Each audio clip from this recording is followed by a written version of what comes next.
கர்த்தருடைய நாமம் மகிமைப்படுவதாக. இந்த புதிய நாளுக்காய் கர்த்தரை நன்றியோடு துதிக்கிறேன். இந்த புதிய நாளின் தியானத்துக்காய் எடுத்துக்கொண்ட வசனம் பிலிப்பியர் 1வது அதிகாரம் 2வது வசனம். நம்முடைய பிதாவாகிய தேவனாலும் கர்த்தராகிய இயேசு கிறிஸ்துவினாலும் உங்களுக்கு கிருபையும் சமாதானமும் உண்டாவதாக. ஆம், தேவனையும் நம்முடைய கர்த்தராகிய இயேசுவையும் அறிகிற அறிவினால் கிருபையும் சமாதானமும் நம்மிலே பெருகும்.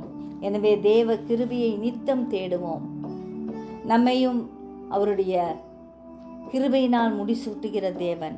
எனவே நன்மையும் கிருபையும் நம்மை தொடர்ந்து வரப்பண்ணுகிற ஆண்டவர் நம்மை எல்லா தீமைக்கும் விலக்கி பாதுகாப்பார்.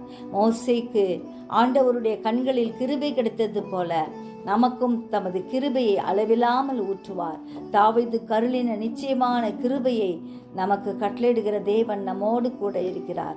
தமது அதிசயமான கிருபையை விளங்க பண்ணுகிற ஆண்டவரையே நோக்கி பார்ப்போம். ஜெபிப்போமா. ஜீவிக்கிறதா நல்ல இயேசுவே, இந்த அருமையான நாளுக்காய் நன்றி செலுத்துகிறோம். ஆண்டவரே, எங்களுக்கு நன்மையும் கிருபையும் தொடர்ந்து வர பண்ணுகிற உம்முடைய பொன்முகத்தை நோக்கி பார்க்கிறோம்.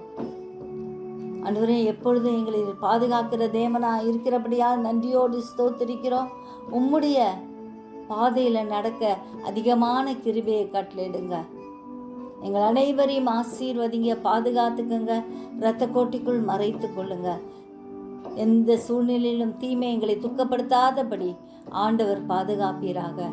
இந்த அன்பினால் எங்களை ஆண்டவரே நீர் அணைத்துக் கொள்கிற தேவனாய் இருக்கிறபடியால் நன்றி செலுத்துகிறோம். பாதுகாத்து கொள்ளும், ஆசீர்வதியும். இயேசுவின் மூலம் ஜெபம் கேளும் பிதாவே. ஆமென்.